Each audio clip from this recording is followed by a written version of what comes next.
Él me estaba pegando en zonas que sabía que si yo iba a un ministerio público, iba a ser muy difícil que un médico legista las pudiera leer. Y yo intenté gritar. Intenté gritar porque dije, necesito que su abuela venga, porque este güey me va a matar. Me va a matar, de verdad me va a matar. Me inmovilizó, se puso sus rodillas en mi espalda para inmovilizarme y así me quedé hasta que me intenté calmar. Y en el momento en que le hice creer que yo ya me había calmado, grité muy fuerte. Y en ese momento me agarra del cuello y no sé cuánto tiempo estuve así. Ya no me salía la voz. Yo ya estoy muerta. De verdad, en ese momento, nada más miré a la ventana y me quedé sentada porque dije, ya me morí. Solo quería abrazar a mi mamá. Lo único que quería era decirle que estuve a punto de no llegar y que me daba tanto gusto poder abrazarla y verla. Y decirle que tanto lo sentía por no haberle hecho caso. Era lo único que yo quería.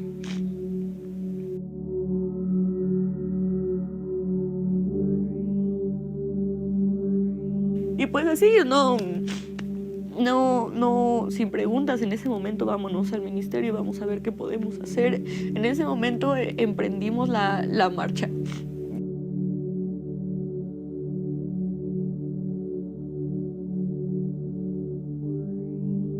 La señora de la recepción nos dijo, mejor vayan a atender a su hija, porque aquí dando vueltas, no, mejor vayan a atenderla a ver cómo está. Y me llevaron al hospital. Me dijeron, no, porque usted no es derechohabiente. No, pero es que aquí nos mandaron, nos dijeron que aquí podían atender de todos modos. No. Pues si quiere vaya a preguntarle a no sé qué doctor, director. Fuimos con el director de no sé qué. Y nos dijo, no, es que aquí no atendemos eso. Y mi tía intentaba explicarles, ¿no? Incluso les dimos detalles para ver si así podían, se tentaban el corazón tantito. Y de verdad, la expresión del doctor al escuchar lo que me pasó fue esto. Aquí no atendemos eso. Nunca se me va a olvidar porque yo sentía mucha rabia hacia ese doctor. Mucha rabia. Decidimos ir a un hospital particular porque pues, nos rendimos.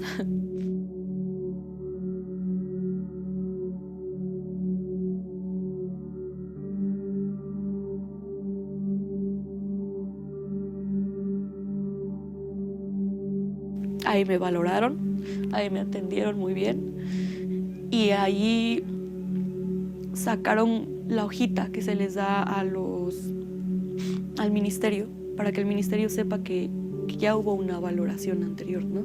Pero que se tiene que seguir, se tiene que dar seguimiento.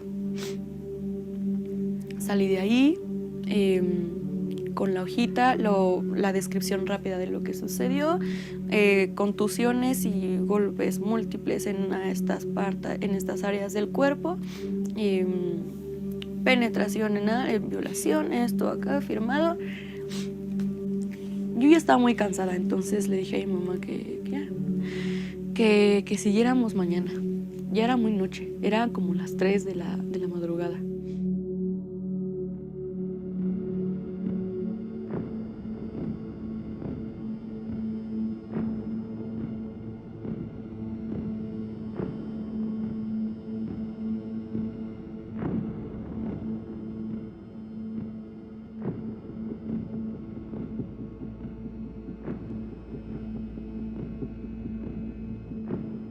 Terrible. La atención horrible, o sea, de verdad me sentí, bueno, parecería que no fui víctima de nada. Me mandaron, para empezar, como 3 horas para que me tomaran la denuncia. Después me mandan con el licenciado que atiende como estos casos de violencia de género y demás. Y me dice, ¿qué pasó? A ver, explícame. Le estoy intentando contar, iba por la parte de los golpes, me dice, ajá, con una pizza en la mano. Me dice, ajá, pero te golpeó, ¿y qué más? Y yo me quedé con cara de, ¿cómo? ¿Qué más? Y me empecé a enojar. Me enojé muchísimo. Y le dije, pues me violó. Eso hizo, me violó. Y él se quedó. Ah, no, pues es que no es aquí, esa sería en Ambevis. Pero bueno, como ya diste muchas vueltas, pues sí, te vamos a hacer la denuncia aquí. Y parte, ¿sabes?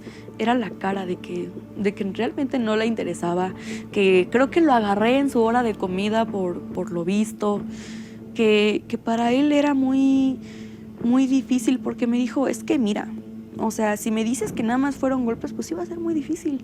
Porque te voy a ser sincero, la verdad es que esas carpetas de nada más agresión física, pues la verdad es que ahí se quedan. Y yo como de, ¿qué está pasando? O sea, salí muy enojada y le dije a la chica que me tomó la denuncia, oye, ¿es normal que todos aquí sean tan insensibles? ¿O ya los volvió así el trabajo? ¿O qué pasa? Y ella nada más se rió, nada más le hizo, es que así es el licenciado. Me dijeron, ahora tienes que ir al médico legista a que te hagan tus pruebas y todo lo demás. Ok, me hicieron firmar un montón de papeles, firmé las hojas, me dijeron que tenía que ir a una valoración psicológica y me mandaron a Cuautitlán Izcalli.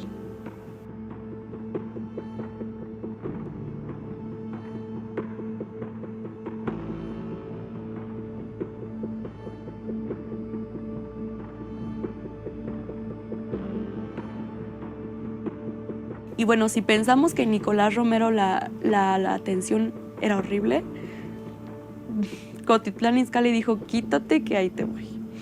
Desde la recepción nos trataron, pero muy mal. Ya ni siquiera les dije nada. Me bajé de ahí y me salí de la institución a llorar, porque ya estaba harta. Y les dije, ya no quiero hacer nada, ya olvidémoslo, ya. No, Yolo, tienes que hacer la denuncia. No, ya no quiero hacer nada. Ya, o sea, parece que lo hacen a propósito para que no denuncies. De verdad parece que lo hacen. Ya no quiero hacer nada. Ya, estos no van a ayudarme en nada. No han hecho nada. Me calmé. Fui al Hospital Salvador González Cerrejón, que está en Atizapán.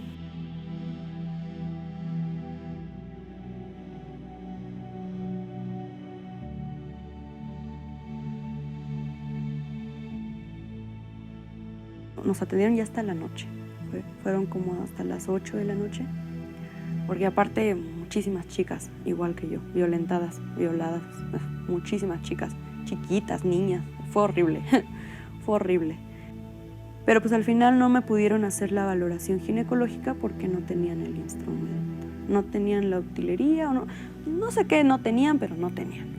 Me vuelven a mandar al médico legista de Nicolás Romero.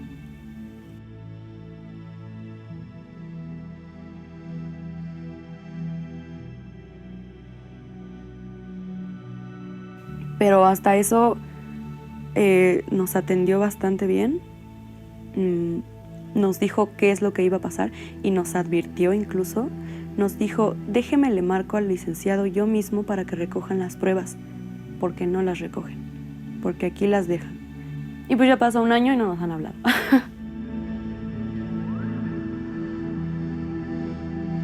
Hace unos días decidimos darle seguimiento, ¿no? Intentar de nuevo, a ver si ahora sí les interesaba un poquito más. Decidimos meter una queja también. Y fui a Nicolás Romero otra vez, el día de antier. Nos dijeron que mi carpeta no se remitió al lugar en donde me dijeron que me la iban a remitir porque me faltaban documentos, acuses. Que me dijeron que ellos iban a mandar al ministerio, no que ellos me lo tenían que dar. O sea, es un proceso que ellos tenían que hacer y nunca se hizo. Y me vengo enterando de que mis pruebas de laboratorio de la agresión sexual no se han mandado al laboratorio a un año. Tengo 17 años atendiendo casos de derechos humanos. Y en esos 17 años han construido.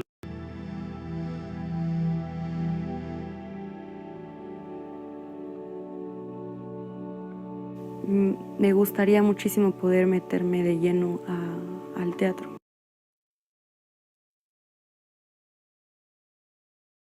Y bueno, pues ese era el video que les quería mostrar. Es un caso muy triste y vemos que hay muchas violencias que vivió la chica, empezando por la privación de la libertad que cometió su pareja, porque eso no se los puse, pero al principio de la historia cuenta que fue a su casa y que pues la mantuvo ahí, que no la dejaba salir hasta que la abuela del chico le dijo como que pues ya déjala salir, por favor. Eso por un lado. El otro que también fue eh, pues víctima de violencia física, pero en una tentativa de feminicidio, porque le azotó el rostro y la cabeza muchas veces contra el suelo y me parece que en un punto la amenaza. Eso por un lado, y también esta violencia institucional que veíamos de los servidores públicos, cómo tuvo que acudir 7 veces entre ir al Ministerio Público, al médico legista, al hospital, a que le tomaran las pruebas para que al final esas pruebas que le habían realizado a un año de eso no hubiesen sido mandadas a analizar. Y pues en las violencias sexuales, eso lo quería comentar, Karen. Bueno, pudimos ver que ahí me comentaba Fanny, en la receta el médico pone abuso sexual en lugar de poner violación. Es una gran diferencia porque los años de la pena en abuso sexual y en violación son pues varios de diferencia, ¿no? Aparte de que el acto es totalmente diferente, como ya lo entendimos, entre el abuso sexual y la violación. Eh, es pues importante que los médicos también sepan esto, ¿no? Para que puedan detectar estas violencias que sufren las mujeres o los niños, ¿no? A veces también se cometen estos actos y no tienen continuidad como el que acabamos de ver. Ahora, también el hecho de que se hayan tardado tanto y que no hayan enviado sus pruebas, de que pues fue violada, pues es muy preocupante, ¿no? Imagínense, eh, pues en un caso lo más importante son las pruebas y que no se hayan enviado, que a un año no haya pasado nada, pues es terrible que esto siga pasando en México, que hasta ahora pasa y se repite y bueno. Esta la quisimos dejar hasta el final porque es la expresión de violencia más grave hacia las mujeres y lo peor que le puede pasar a alguna de nosotras. Ok, entonces vamos a entender a la violencia feminicida como la forma extrema de violencia de género contra las mujeres, que es producto de violación de derechos humanos en ámbitos públicos y privados, que está conformada por el conjunto de conductas misóginas que pueden conllevar a una impunidad social y del Estado. Esta puede culminar en homicidio y otras formas de muerte violenta de mujeres. Eso es lo que nos dice la Ley General de Acceso de las Mujeres a una Vida Libre de Violencia. Vamos a empezar definiendo qué podemos entender como feminicidio. Marcela Lagarde lo va a definir como una ínfima parte visible de la violencia contra niñas y mujeres y que va a suceder como la culminación de una situación caracterizada por la violación reiterada de los derechos humanos de las mujeres. Aquí es una pregunta, ¿por qué es necesario en mayúsculas, tipificar el feminicidio?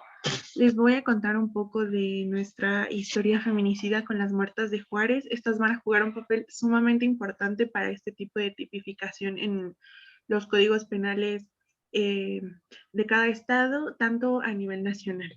Bueno, pues en los sexenios de Ernesto Zedillo y Vicente Fox en Ciudad Juárez, Chihuahua, se llevaron a cabo una serie de homicidios, porque en ese entonces aún no estaba tipificado, eran homicidios en contra de mujeres, y las características de estas muertes era que se encontraban en terrenos baldíos, sus cuerpos eran exhibidos en lugares públicos. Al explorar el cuerpo y al determinar la necropsia, pues salía que habían sido violadas o que habían sufrido algún tipo de abuso físico.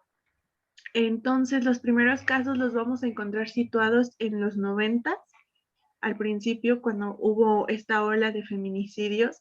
En ese año de 1993 se habían contemplado solo en Ciudad Juárez 40 feminicidios, y para el siguiente año había 76 feminicidios, es decir, esta suma casi se había duplicado.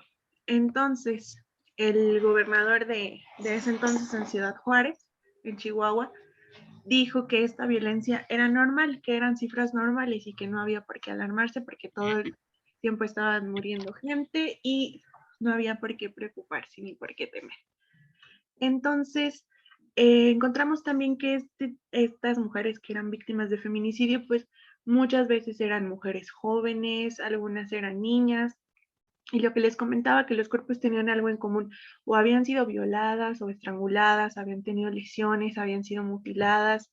En la mayoría eran de mujeres en la clase trabajadora, y pues estos signos que tenían en los cuerpos, a la población y al gobernador le pensaron que habían sido como un producto de un asesino serial en Ciudad Juárez, que había sido producto también de grupos de narcotráfico, que había un homicidio múltiple, pero la realidad es que no. La realidad es que este tipo de feminicidios habían sido cometidos por hombres que son completamente normales.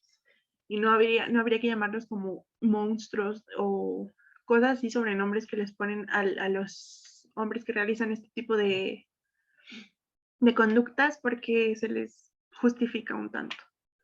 Entonces, ¿cómo define el feminicidio nuestro derecho? En el Código Penal Federal, en el artículo 325, nos va a decir que comete el delito de feminicidio quien prive de la vida a una mujer por razones de género. Estas razones de género son estas 7 que hemos enmarcado aquí y que nos va a decir las mismas características que presentaban las mujeres en Ciudad Juárez. Una de ellas, de estas 7, pues que la víctima presente signos de violencia sexual de cualquier tipo, que a la víctima se le haya infligido lesiones o mutilaciones, inflamantes o degradantes previas o posteriores a la privación de la vida. Es decir, que antes de su muerte le hayan infligido este tipo de lesiones o la hayan mutilado, o después de su muerte. Que también existan antecedentes o datos de cualquier tipo de violencia en el ámbito familiar, laboral o escolar. Lo que ya habíamos visto, este tipo de feminicidio va a recoger las violencias que vimos en las sesiones pasadas. Que haya existido entre el activo, es decir, quien comete la conducta, y la víctima, es decir, quien la recibe, una relación sentimental, afectiva o de confianza. Otra de ellas nos van a decir que existan datos que establezcan que hubo amenazas relacionadas con el hecho delictuoso, que la víctima haya sido acosada o que que el sujeto activo, es decir, quien realiza la conducta, le haya infligido lesiones. Otra de ellas es que la víctima haya sido comunicada, cualquiera que sea el tiempo previo a la privación de la vida. Y la última de ellas, que el cuerpo de la víctima sea expuesto o exhibido en lugares públicos. Esto, para contemplar el delito de feminicidio, no es necesario que acredite estas 7 fracciones. Si acredita una de ellas, puede proceder como un feminicidio. Entonces nos vamos a encontrar con esto que la mayoría del tiempo algunos hemos confundido. Nos encontramos ante un homicidio o ante un feminicidio. El homicidio, el bien que va a proteger es la vida. En el feminicidio, aparte de proteger la vida, también va a proteger la dignidad y la integridad humana de la víctima. En el homicidio es instantáneo, es decir, son excepcionales las acciones fuera de tiempo a la comisión del delito. Esto nos va a dar como resultado que pues la muerte va a ser instantánea y rápida, no va a haber más conductas después de la muerte o previas a ellas. Entonces, en el feminicidio aparte de privar de la vida a una mujer, debe de hacer, es que decir deben de hacerle conductas que están tipificadas en la diapositiva anterior suena como muy a secas, porque no sé, tengo ahí como algo, pero bueno, debe de haber pasado alguna de estas hipótesis que les comentamos aquí. Eso, que son, pues son casos muy, muy feos, muy aberrantes. Entonces, en el homicidio, el sujeto pasivo, es decir, quien va a recibir la conducta, no requiere una calidad específica. No nos va a pedir que sea mujer, o que sea hombre, o que sea niña, o que sea niño. No va a requerir ninguna. Todos podemos ser víctimas de homicidio. En cambio, el feminicidio, sí o sí, tiene que recibir la conducta, tiene que ser privada de la vida una mujer. En el homicidio, se parte de la premisa de que este puede ser doloso o culposo. Es decir, puedes planear un homicidio y querer matar a alguien, tanto como puedes matar a alguien en un accidente, que lo hayas atropellado y que pues lamentablemente no vivió. En el feminicidio, este delito siempre va a ser doloso por las conductas que requieren en la diapositiva anterior. Es decir, siempre, siempre va a ser porque alguien lo quiere, porque aparte de privarla de la vida, va a hacer que pues la puede violar, la puede mutilar, la puede lesionar, puede exhibir su cuerpo en algún espacio público. Otra característica del homicidio es que cualquier persona puede cometer homicidio. Una mujer puede cometer homicidio hacia una mujer, o una mujer hacia un hombre hacia un hombre, o un hombre hacia una mujer. Esto en el homicidio. Y en el feminicidio también una mujer que puede cometer un feminicidio contra una mujer y un hombre que puede cometer un feminicidio contra una mujer. Lo único que va a distinguir es que en el homicidio cualquiera puede ser un sujeto pasivo, es decir, quien recibe la conducta. En el feminicidio solo y exclusivamente las mujeres pueden ser víctimas de feminicidio. Bueno, este es un mapa que se llama Yo Te Nombro, fue realizado por María Salguero y nos muestra estadísticas reales de feminicidios cometidos a nivel nacional desde 2016 hasta el año, pues justo donde nos encontramos ahora. Bueno, para ejemplificar un poco sobre el feminicidio y el homicidio, el feminicidio que sucedió en el mes de marzo de este año en Cancún, en una playa de Holbox. Esta pues era una mujer que era trabajadora, era una taxista. Y al día siguiente pues encontraron su cuerpo con las manos atadas, con mutilaciones, con signos de violencia sexual y pues su cuerpo fue exhibido en un lugar público. Entonces esto puede ser un feminicidio. Y yo con esto termino, Karen, les quería mostrar estos datos.